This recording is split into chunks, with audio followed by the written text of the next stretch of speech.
Ndabahaye amahoro n'ikaze mwese abakunzi ba BBC gahuza miryango turi ku munsi wa kane itariki 25 z'ukwezi kw'indwi muri 2024. Izi ni zimwe mu ngingo zigize ikiganiro cacu. Amnesty International ihamagarira amakungu guhagarika kugurisha ibigwanisho kuri Sudani kuko bikomeza gukongeza intambara.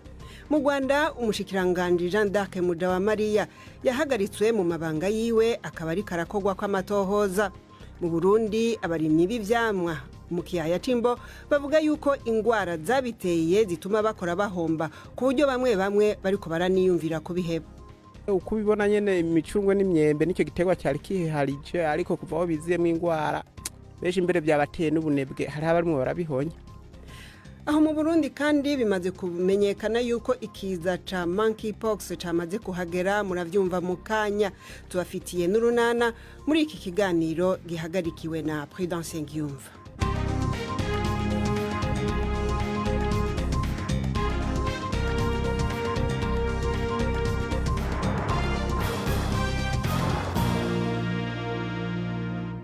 Nongeye kubaha ikaze. Abajeje umutekano ku nkengera z'amazinga ya Philippine bariko bariruka n'umwanya banigana n'igishobora kuba kaga kambere gakomeye gashitse kuri ayo mazinga gashobora gutegwa n'ibitoro vya sesetse.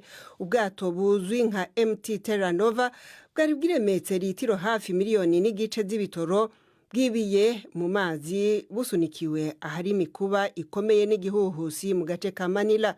Aho muri Philippine hamaze iminsi imvura y'isegenya yagiye gusongwa n'igihuhusi Gimi cahaciye hafi yaho. Ico gihuhusi kiriko cerekeza mu manuko bushira ubuseruko bw'Ubushinwa ahamaze gutangwa imburi yo ku rugero rwo hejuru rushoboka. Abantu barenga 150 baramaze kwimugwa mu ntara ya Fujian. Ico gihuhusi kikama kimaze guhitana abantu benshi, abandi bagakomereka aho caciye muri Taiwan no muri Philippine nkuko twaduhejeje kubibabwira.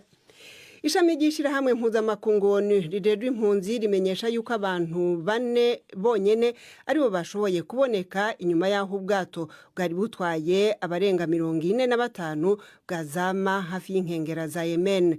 HCR imenyesha yuko ivyo vyabaye kubera imiyaga myinshi kandi ubwato bwari buremerewe cane. Mu kwezi guheze abimukira batari munsi ya 49 nibo bamenyekanye yuko bapfuye, abandi 140 baraburirwa irengero inyuma yaho ubwato bwari buturutse muri Somalia bwibiriye amahera ku nkengera za Yemen. Abimukira barenga 1800 barapfuye canke baraburirwa irengero mu nzira bajabuka bava mu seruko no mu ihembe rya Afrika berekeza mu bihugu byo mu kigobe c'abarabu kuva muri 2014. Perezida wa Leta Zunze Ubumwe za Amerika Joe Biden yiteguye guhura mu kanya igihe c'isaha imwe yuzuye mu masaha yo mu karere k'ibiyaga binini n'umushikiranganje wa mbere wa Israel Benjamin Netanyahu aho ari mu rugendo muri Amerika ngo baganire ku kibazo cyo guhagarika intambara by'agateganyo no kurekura abafashwe ingwati basigaye mu karere ka Gaza. Bwana Biden yari yaneguye Israel kubera ibitigiri by'abanyagihugu basanzwe b'abanyapalestina bishwe mu ntambara n'umuhari Hamas. Yaravuze nako ataca ku ruhande ko yifuza gushika ku mwumvikano wo guhagarika intambara no kurekura abafashwe bunyago mu kiringo c'amezi 6 asigaje ku butegetsi. Mu ijambo yashigirije inama nshingamateka na nkenguzamateka zikoranye, Bwana Netanyahu yavuze yuko ibiganiro bikomeza ariko yongera kwemeza yuko Hamas irinda gutsindwa burundu. Abategetsi mu gisirikare muri Burkina Faso bitandukanije na video yakwirakwiye ku mbuga hwaniro yerekana abantu bari mu mwambaro wa gisirikare bariko barahimbagura umubiri w'umuntu. Itangazo ryavuye mu gisirikare rimenyesha yuko ivyakozwe bidahuye n'indangagaciro hamwe n'amategeko ngenderwako y'intwaramiheto. Inkuru ya Richard Kagwe murishikirizwa na Prime Ndikumagenge. Iyo video yagiye habona muri yindwi yarahanahanywe cyane ku mbuga hwaniro, irashegesha abantu muri ico gihugu. Ntirahinyuzwa ku buryo bwigenga. Abategetsi basavye abantu gutekana mu gihe bariko bararondera iyo video yazananye no kumenya abayirimwo abaribo. Kundwi heze ingabo za Mali zarasohoye itangazo nk'iryo hanyuma zitanguza amatohoza kuri video yerekana umugabo ari mu mwambaro wa gisirikare w'ingabo za Mali ariko arakora icaha nk'ico. Ingabo muri ivyo bihugu vyompi ziramaze kwagirizwa guhonyanga uburenganzira bwa zina muntu bw'abanyagihugu basanzwe mu bikorwa byo kurwanya intagondwa zirwana ziyitirira idini rya Islam. Igisirikare ca Nigeria kimenyesha yuko kizoburizamwo imyiyerekano yimirije yo kwiyamiriza ubuzima buzimvye.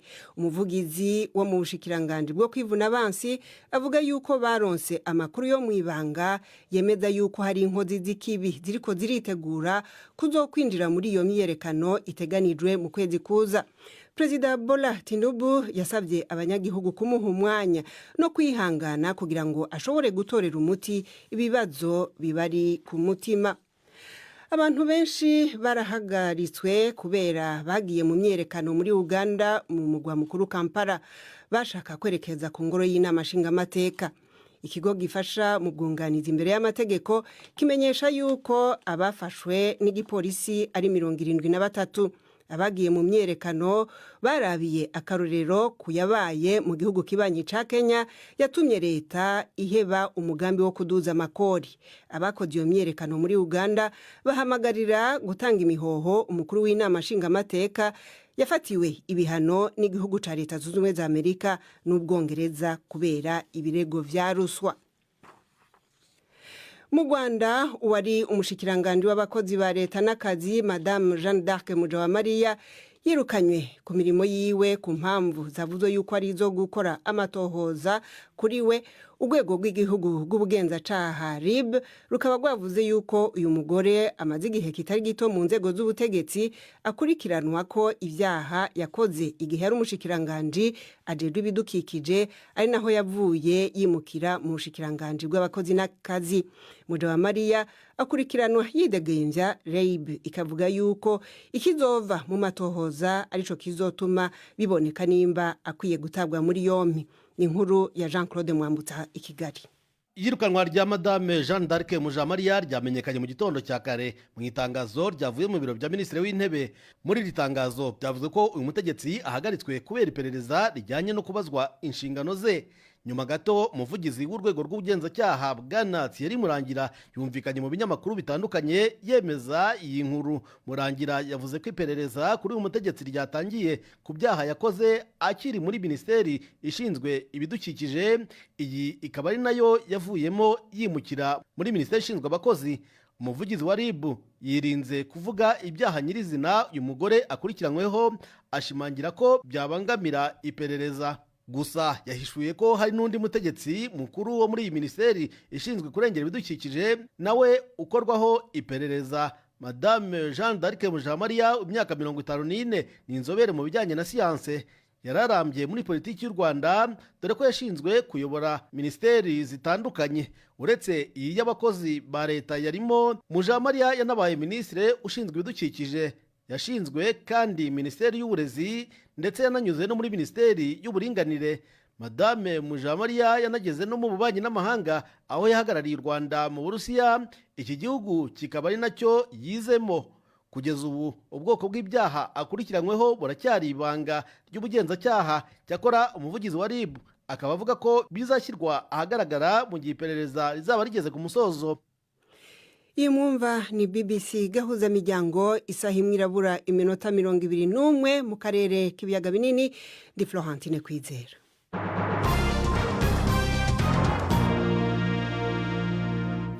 Turekeze mu Burundi aho bihejeje kumenyeshwa yuko hateye akaranda k'ingwara izwi nka Mpox canke Monkeypox, variole du singe mu gifaransa, umuntu yogereranya n'ibihara by'inkende mu rurimi rw'ikirundi.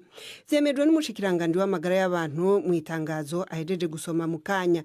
Muganga Ridwine Baradahana yavuze yuko bayitoye mu bipimo by'abantu 3 mu gisagara ca Bujumbura no mu ntara ya Bujumbura. Abamaze gufatwa ngo bariko baravugwa. Hari haheze imisi iyo ngwara ivuzwe mu buseruko bwa Repubulika ya Demokarasi ya Kongo ihana urubibe n'igihugu c'u Burundi. Umushikiranganje Ridwine Baradahana yagabishije ko Monkeypox yandukira cyane, asaba abantu kwirinda gukoranako n'uwo biketse yuko yoba yafaswe. Mutega amatwi.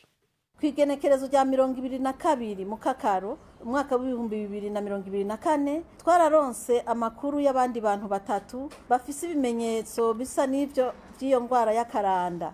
Umwe mu bitaro bikuru by'umwami Karede mu Kamenge, uwundi mu bitaro by'abasirikare byo mu Kamenge, uwundi mwitenga we yivuza ataha. Inyishu z'ibipimo vyakorewe mu kigo INSP zerekana ko abo bantu batatu bose banduye indwara y'akaranda mpox. Akaranda mpox ni indwara ifata abantu cyo kimwe n'ibikoko, irandukira cyane kandi irica mu gihe umuntu atavuwe hakiri kare. Mushikiranganje Lidine Baradahana. Tukiri mu Burundi, abarimyi bo mu ntara ya Cibitoke barafise ubwoba kw'ibiterwa vy'imyembe n'imicungwe bisanzwe vyimbuka cane muri ako karere bishobora kuzimangana hamwe atacokorwa mu maguru masha. Bavuga yuko hari ingwara zimaze igihe zibigeramiye, mbere n'umwimbu ngo ukaba ugenda ugabanuka cane. Basaba leta kugira ico ikoze mu ntumbero yo gukinga ibishoboka. Bigishoboka nako mushikiranganje bw'uburimyi n'ubworozi baremeza yuko hari ingwara zigisibide mu ntara zigera kuri 7. Bamenyesha yuko abahinga bari ku kivi kugira ngo umuti urama ushobore kuboneka kuri ico kibazo. Reka tubibaze Gildas Yihundi Impundu. Iyi trace mubona aka kantu kakadoma ubona kari ngaha aho umuhembe wamaze kubora na gakoko kinjiyemwo, urana ko usa neza ubona ko menga tangorana ufise, ariko kubera ko aha hantu harimo aka kantu umufundi w'indima ariko aranyereka ivyamwa bimaze gufatwa n'ingwara ingene bimeze. Melkiade Musavyimana abanza gusatura umwembe akoresheje umuhoro, mu nyuma agasatura umucungwe. Urana ko haca havamwo ibintu biboze, urabona ngizi zanyo rero mwazibonye aha no ku mwembe, ibi izinyo murazibona ngizi ziriko ziranyagara. Iki rero niyo ngwara ibangamiye ibi vyamwa byo ngaha ku mutumba Murambi. Muramaze kuronka umuti ukubivura? Wapi, niyo bakoresha yose no gupfupfahanya. Turi ku mutumba Murambi, zone Gasenyi, komine Buganda, intara ya Cibitoke. Musavyimana na mugenzi we Philibert na ko muryango baguma batembera mu bipimo vy'ivyamwa baraba ingene vyifashe. Umva hano numva iyo nsize. Hesha amababi usanga ariko ibintu vyeragurika umengo nifu. Ukoze ko bifise uburembo. Abanyagihugu barihebuye, bemeza ko mwimbu uriko uragabanuka ku rugero batari bwabone. Ni kuvuga umwaka variete bita kente nta kintu na kimwe abarimyi baba bararose bakuyeko, kubera yaraboze irabura ku bwinshi irabura gose, nta mwimbu wabonetse. Kente n'umwembe uza ari munini ukaba munini gose ukakongana n'umutwe w'umuntu, ari gicurungu urasosa uhiye urasosa kandi uragira amazi menshi. Ukubibona nyene imicungwe n'imyembe nicyo gitegwa cyari kiharije, ariko kuva aho biziyemwe ingwara benshi imbere byabateye n'ubunebwe, hari abarimwe barabihonye. Izi ngwara ziri ubwoko bwinshi, ngo hari ziterwa n'ibole, bacteriose, urubandu, amavirusi, agasazi n'ibindi. Nkuko bimenyeshwa na Libere Bukobero, umunyamabanga mukuru w'ishirahamwe ya Disco rifasha abanyagihugu bo mu mitumba, ngo bica vyunyurwa n'ihindagurika ry'ibihe, ukutitaho neza ivyo biterwa, hamwe nuko leta ishira uburyo buke muri iki gisata. Adisco risanzwe kandi rifasha abanyagihugu kuronka imivyaro, ariko ubu kubera izo ngwara ibintu ngo ntivyifashe neza.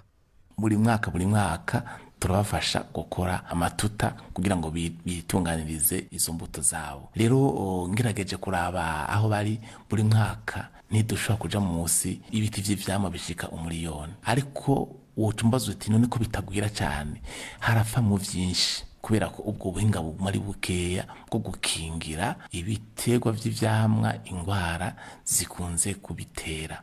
Mu bushikiranganje bw'uburimyi n'ubworozi bamenyesha ko batumye ko imitego ishobora gukwega ubukoko bugeramiye ivyo biterwa. Bimenyeshwa na Egide Hatungimana, umuhanuzi mu gisata cyo gukinga ingwara z'ibiterwa muri ubwo bushikiranganje. Mu kurindira ko iyo mitego iboneka, arafise ivyahanura abarimyi. Ubundi buryo duhimiriza abarimyi nuko babonye imyembe itanguye kuyikoragura baraheza bakayegeranya bakayihamba mu kinogo kirekire, kubera iryasazi ica ibandanya ubuzima bwayo mu myembe yatibaguritse. Hanyuma ikindi tubarira abarimyi nuko bokingira ari benshi, ntihagire umwe akinga wenyene, kubera buca buva mu gipimo bugaca buza muri uwo aba yakinze ari umwe. gushika ubu nta cigwa kihari cerekana ingene uruhombo Uburundi buriko buragira rwoba rungana, ariko ubushikiranganje buvuga ko izo ngwara zigaragara mu ntara zigera ku ndwi. Ishirahamwe riharanira agateka kazina muntu Amnesty International riratera akama makungu guhagarika kugurisha ibigwanisho muri Sudani ku rwego rw'igihugu cose.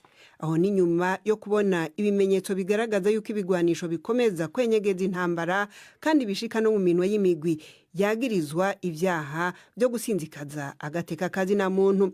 Ico cegeranyo kivuga yuko kugurisha ibigwanisho na Sudani, igihugu kiri mu ntambara imaze guhitana bagera ku bihumbi 16 n'abarenga miliyoni 10 bagati ngo zabo, ibihugu nk'Ubushinwa na Serbia biba biriko biraca kubiri n'amategeko agenga urudandazwa rw'ibigwanisho. Ni inkuru ya Ansoy mushikirizwa na Nina Iradukunda. Umuryango Amnesty International uvuga ko ikomanyiriza ku ntwaro risanzwe muri Darfur ritabujije ko intwaro zirimbuye imbaga zikomeza kwinjira mu karere. Iyi niyo mpamvu uyu muryango usanga ko iri komanyirizwa ryakwagurwa rikagera muri Sudani yose kandi rigashyirwa ku bwoko bwinshi bw'intwaro bushoboka. Uyu muryango ngo wagenzuye imibare y'ubwikorezi bw'izi ntwaro, ugenzura amafoto n'amashusho yazo ndetse ko wanabajije inzobere. Amnesty ivuga ko yatahuye ko intwaro zakozwe mu bihe bya vuba n'amasasu yazo byakomeje kwinjira ku bwinshi muri Sudani zivuye mu Bushinwa, Uburusiya, Serbia, Turkiya, Leta Zunze Ubumwe z'Abarabu na Yemen. Abakunzi b'urunana n'umwanya wanyu. Linda akomeje kugaragariza urukundo abana bo kwa Pascal. Nadine yo inzozi zarazikabije. N'urunana. Linda ngwino. Habaye iki kuje wiruka Andri? Amusara na Kaze baraje. Nkuguguye kandi warira Andri. Mama nawe warakubwira ngo ujye ugenda buhora. Kaze ni muze Linda arahari. Linda twategereje ko iwanyu bagenda ngo tuze turaheba. Kandi ndashonje. Kandi wa mwana tuzaguhimba ndashonje. Mugume hano mu gikari rero. Papa yakora nyuma ya saa sita. Linda, papa wanyu arahari. Linda arababeshya papa yagiye. Ko nabonye mama wanyu agenda wenyine. Nyine papa yakora nyuma ya saa sita ariko hari ahantu yagiye. Linda mwatubwije ukuri niba papa wanyu ahari tukigendera ko ngiye mwitinya. Papa wacu ntacyo yabatwara n'umuntu mwiza muza. Ikigaragaza ko hari nuko mwaduhejeje mu gikari. Mwibuka ko twumvikanye ko uyu munsi ndi bubigisha ariko. Nanjye ndiga. Nawe uriga Muho. Kandi nshonje. Muho ceceka. Ngiye kuba tica Kanyabungo ubundi mbigisha imibare sibyo? Linda rwose. Yego turiga ariko nagaye Muhoza rwose turashonje pe. Nta gikoma babahaye. Umva umwana w'umutatsisha uretse igikoma se iryo bya nijoro byo twaraye tubihawe.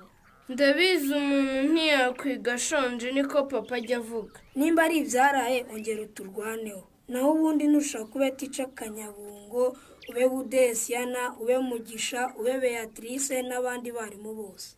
Children say yes teacher. Yes teacher. Teacher agiye kubashakira ibiryo ubundi mwinjire mu ishuri, okay? Yes.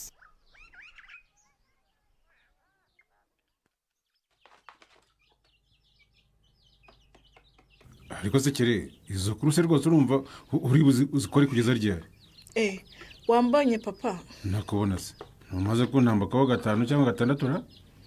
Ndajya kuri toilette navuye nkumva mise nshaka gusubirayo ntagaruka bikaba bityo. Umva rero kirere mwana wanjye. Tuza rwose. Tuza pe. Ndabigerageza bikanga papa. Erega buriya mubwira ibintu byose ni mu mutwe kere. Wowe banze utekereza uti niba papa wanjye yarakoze ibizani bya leta akabitsinda kandi ari umusaza ubu akaba ari engineer ye byaranize iki? Ariko se wa mungane wakoresheje irihe banga papa? No gutuza rwose. Gari kumwereke. Umume kuzamura umwuka. Rimwe ongera 2 ngahongera bwa 3.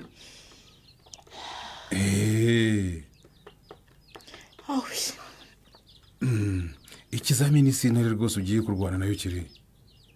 Wewe wakoze ibyo wagomba gukora rwose. ariteguye uri igisigaye ugiye kugenda wicare utuze utegereze ko bazana ibizamini rwose ubundi wumva amabwiriza yo kugikora kandi rwose uyubahiriza uzagitsinda ndabizi. urakoze papa. ngaho tunganye udukoresho twawe rero ujyana nanjye ndaje nitegure ngo utware kuri moto yanjye nkugezeyo. ibyo uvuze ndabyumvishe neza bushumba. ariko se wumvise ibiki wowe? ubu ko mvuganye byinshi n'umukobwa wanjye ibyo wumvise neza cyane kurusha ibindi ni ibihe kuko kankwa? ngo ugiye gutwara Kerere kuri moto umugeze ku ishuri? cyane rwose mbere y'umuryango agomba gukoreramo ibizamini ahubwo. ariko rero wa mugabo we nkubwire umukobwa wawe wamwishe umutima. ngaho ariko ubu ni ukumufasha muri ibi bihe kuko akeneye ko tumwitaho cyane rwose. ye nanjye rero ntimunsige ngiye gukora kwa Ruremesha ubwo ntimunsige turajyana. ariko se ubwo aragira ngo mbaheke muri babirira cyane rwose turageza Kerere ku ishuri twembi tugarukane ngeze kwa Ruremesha. ariko kankwa nkubaze ubu ibyo bintu bumva atari ukuvanga ubu kuko dukurikira ku mashuri nuko wambaye n'isuka ku rutugu n'iki ubwo nk'ibyo wabyita iki?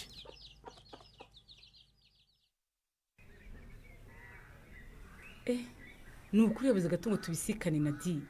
none se ubundi uzindukiye he mujye? umva na dine di ngiye mu murimo. buretse gato ngo amakuru ashyushye rero umva buretse kagira inkuru wo kwibara rero. umva mujye ubu ngiye w'Ingabire na Dine mu minsi mike ndabandi madamu Musonera Patrick. ngwiki umva ifi yarafashwe niba ari umupira werekeye mu nshundura neza neza ubu ndatwite mujye. koko se Nadi ndatwite mugeni inda y'umusore mwiza uzi gutanga icyo bita keya witwa Patrick Musonera. yego ku felicitation madame ndabona wahimbawe. ubiti cyo kwicara mu rugo rwa Patrick ndayegamanye mu nda yanjye. wabimubwiye se? wapisha narayijoro ntekereza ko mboma kubimubwira mugeni sinasinziriye pe. ngaho rero mbwira urashaka kubimubwira gute? nkubwira ko nyine ubwonko bwarebe buzenguruka nibaza uko nzabigenza. nzamuha igisubizo cyo kwa muganga nzamuteke neza nimara kumugabura mbivuge nzagura akabyeri mbimubwirireho mwihorere nzamutungure azajye kubona abona inda n'inkuru. mvange neza n'usa n'uruta kandi bwakeye na Dine. ese ugira ngo sinzozi narose kuva kera mujye? ariko se nanone ninabimubwira ko nzaba nihombeje keya za pato wanjye yari kuma nk'umugore utwite we. none se urumva atari byo mujye? niba Patrick yita ku mwana abyanye n'undi mugabo urumva ko namenya ko nkwituwe azamwitaho gute? uzi ko ariko atajya ataha ntacyo azaniye ndemezo we kandi bagakina nkabona byashimishije rwose. Nadine nabuze icyo nkubwira. kubera iki se ntabwo bigushimishije? umva nkubwire rero ngiye ndakumva mujye. inama nakugira n'imwe iyo kubahiriza amabwiriza yo kwa muganga nk'umugore utwite kugira ngo akurikirane ubuzima bwawe n'ubw'umwana wawe. ayo ngomba kwibahiriza mujye wigira ikibazo. none se niba uteganya kubigira ibanga urumva uzayubahiriza gute Nadi? ku rugendo rwo kwipimisha nk'umugore utwite ugomba kurugendanamo n'umugabo wawe mufatanya kugirwa inama zo kwita ku mwana uri mu nda.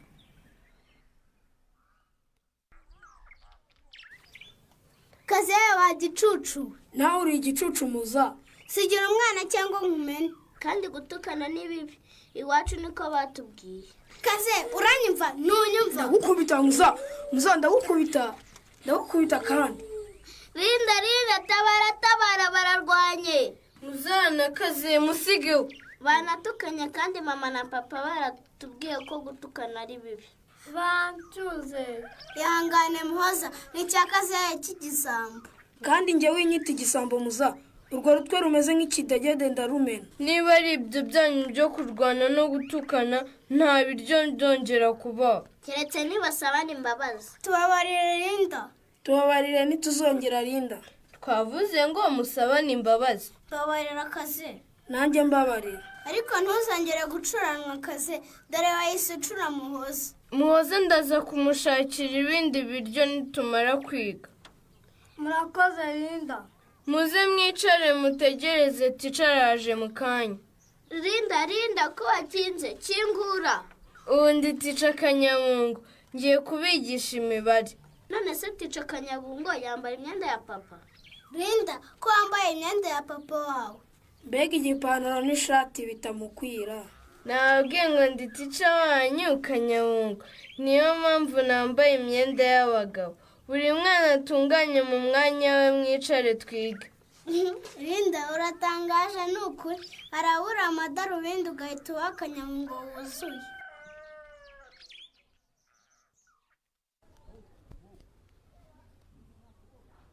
Linda, Landry, ibi ni ibiki?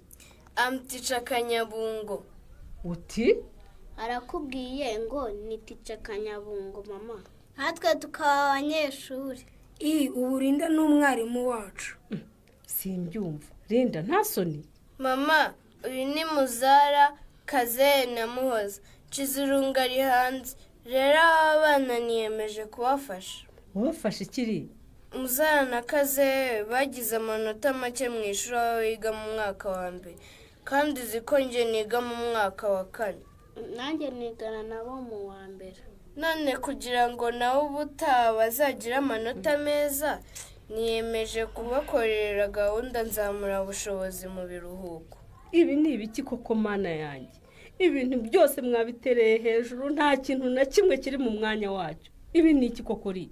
Kwari kugira ngo tubone aho twigira. Usanze maze kubigisha imibare, nabahaye imyitozo mu kanya gato ndayikosora. Muzara nawe Kazehe. Karame mama Linda. Mufata abavandimwe banyu maze mutahe iwanyu. Urumva? Linda. Karame mama. Ihute vuba none ahangaho kuremo iyo myenda ya so wambaye. Mutahe nyine muzagaruke ejo. Bagaruka gukora iki Landry? Linda, ko nkubwiye kujya gukuramo imyenda ya so aho kugenda ukankanurira? Nuko mbona warakaye mama. Igikurikiyeho uracyumva nyine ni ukuguhana. Kuko ibyo wakoze ni amakosa. Nawe reba ukwiyisarisa.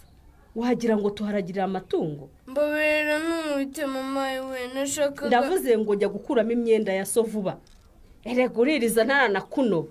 Kuzi kutinya inkoni se kuki ukora amafuti.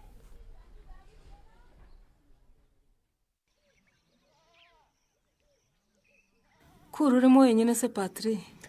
Nanjye nibwo nkihagera. Nsanze abahirwa ntabahari. Ariko ibyo byose ntibari kuri ko nsanze hegetseho. Ubu Nadine ntawe uhari rero kandi ari we nashakaga.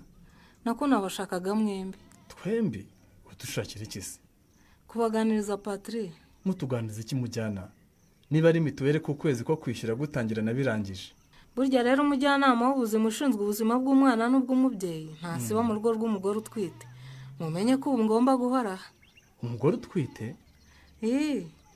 Nadine uriya ngomba kumuba hafi. Nkamenye ko akurikiza inama agirwa n'abaganga. Kandi ko agomba gukurikiza inshuro 8 zo guhura na muganga. Kandi nawe nk'umugabo ugomba kumuba hafi mu gihe cyose atwite kugeza abyaye. Mujyana, uri muzima cyangwa? Nadine utwite uvugana uwahe? Nadine hano mu rugo rwawe. Kunseka se Patrick? Mujyanama wibeshye rwose. Wasanga ari undi mubyeyi bitiranwa ukabuje kureba utari we. Nadine ntatwite, ahubwo genda ibibazo urugo bakubwiye rurimo umugore utwite butarakwiriraho. Ndabizi neza ko urugo rurimo umugore utwite Patrick. Ndaha mfite ubutumwa bw'ikigo nderabuzima. Ariko se abajyanama b'ubuzima ko tubazeho ubunyangamugayo, nkawe ko kubwo ngubwo wagiye unywa nkeye. Nukuri wasinze mujyana. Taho banza usinduka uzakomeza akazi ejo utasinzi. Sibwo mpinduye umusinzi. Abasinzi nibo bavuga ibiterekeranye. Nakubwiye ngo ibyo mvuga ndabizi. Mfite ubutumwa bw'ikigo nderabuzima cya Nyarurembo. Uru rugo rurimo umugore utwite kandi ngomba kumukurikirana ku nyungu z'ubuzima bwe n'ubw'umwana atwite. Nanjye nakubwiye ngo urugo nta mugore utwite ururimo. Urashaka kuvuga ko ndusha kumenya ibera mu rugo rwanjye se? Patrick namenye ukuri kubya bwibaza byakira ate? Ruzacikwe n'ikiganiro runana cy'ubutaha. Nakagaruka mwakoze gukurikira BBC Gahuza Miryango.